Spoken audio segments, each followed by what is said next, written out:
आजचा आपला प्रॅक्टिकल आहे determine the effect of broken neutral wire in 3 phase for wire system.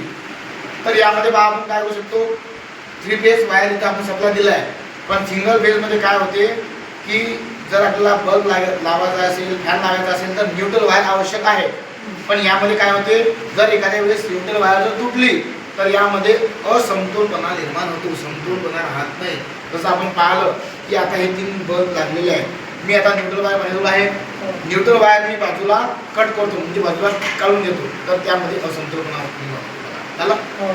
आता परत लावली की परत तसं होतं. मग यामध्ये काय होते, न्यूट्रल वायरचा काय परिणाम होते याकडे या प्रॅक्टिकल दिसून आलं. जसं पाहिलं आपण 1 स्विच आहे, 2 स्विच आहे, 3 स्विच आहे.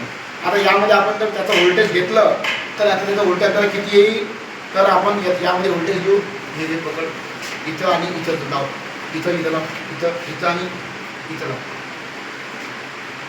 लाव. यामध्ये आपल्याला व्होल्टेज दिसून आलं 290. का बरं 3 फेज सर्किटचा आहे. आता स्पेशल त्यालाच मी न्यूट्रल वायर कट करतो. आता किती आहे त्याला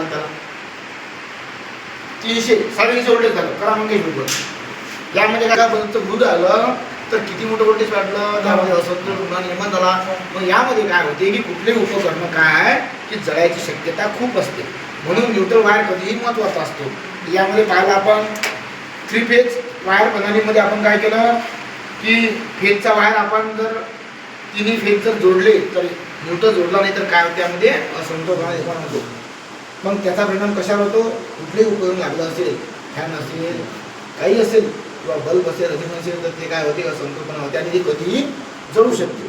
तुम्हाला समजलं काय व्यक्तीमध्ये? ठीक आहे, चला.